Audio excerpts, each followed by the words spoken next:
Every life has a rhythm, a beat. For some, it's a frantic, rushing tempo. For others, it's a slow, sad song. But what if you could hear the true rhythm of your own life? And what if you were playing it all wrong? This is the story of a young woman named Anya, and the final, wise warning of an old clockmaker that changed her life's music forever.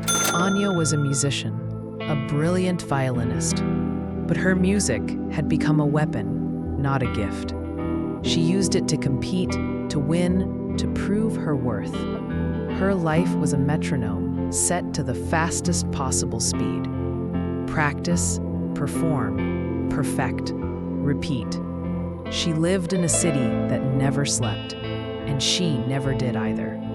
Her dreams were filled with sheet music and the thunderous applause she craved. But in her quietest moments, a question would whisper, "Is this all there is?" One day, stressed and overwhelmed before a big competition, she wandered into a part of the city she'd never seen. And there, tucked between two tall, modern buildings, was a tiny, forgotten shop. The window was dusty, and inside, she could see the soft glow of dozens of clocks.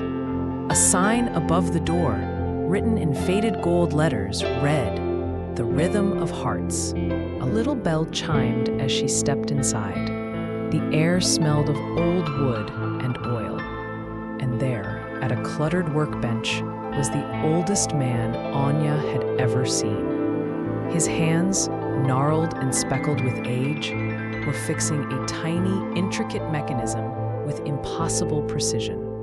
He was the clockmaker. He looked up and his eyes weren't cloudy. They were deep, clear, and saw right through her. "You're out of tune," he said, his voice a soft, raspy whisper. Anya was taken aback. I beg your pardon? Not your violin," he said, turning back to his work. Your rhythm, it's all wrong. I can hear it from here." He gestured for her to come closer. On his workbench sat a beautiful, unique clock. It had no numbers. Instead, it had a single, heart-shaped pendulum, and it ticked not with a sound, but with a soft, glowing pulse of light. "This," he said, "is a life metronome. It doesn't measure seconds, it measures presence, the rhythm of a soul fully alive." He asked for her hands. Hesitantly, she gave them to him. He placed them gently on the sides of the warm wooden clock. The moment she touched it, the gentle pulse of light flickered, then began to beat in a frantic, uneven, panicked rhythm. It was a stressful, jarring sound to watch. Anya pulled her hands back as if burned. "What's wrong with it?" The clockmaker looked at her with great sadness. "Nothing is wrong with the clock, child. It is reflecting you. Your heart is racing towards a finish line that doesn't exist. You are keeping time, but you are losing your life." He told her a warning then, a simple one she would never forget. "Every machine has a breaking point," he whispered. "Every heart, every mind, every soul. If you push it beyond its design, with no rest, no peace, no joy, it will not bend, it will break. And some breaks can never be fixed." Anya left the shop confused and angry. How could an old man know anything about her life? Her ambition? She dismissed him as a crazy old fool. She threw herself into her practice with a vengeance. The competition was everything. The night before the final round, she was in a rehearsal room, playing the same difficult passage over and over. Her fingers ached. Her head pounded. The music sounded hollow, forced. The frantic ticking of the life metronome flashed in her mind. She played harder, faster, pushing through the pain. And then it happened. A searing pain shot through her left wrist. Her fingers went numb. The violin, her precious violin, clattered to the floor with a sickening final sound. In the silent, empty room, she cradled her wrist, sobbing. The doctor later confirmed it. A severe, repetitive strain injury. She might never play the same way again. Her career, the future she had sacrificed everything for, was over.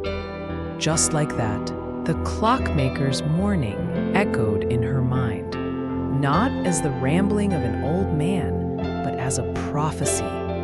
It will not bend, it will break. He hadn't been trying to stop her dreams. He had been trying to save her from the crash, and she hadn't listened. Weeks later, her wrist in a brace, Anya found herself walking back to the little shop. But when she arrived, it was empty. Just a dusty, vacant space. It was as if it had never been there at all. But the lesson was left behind.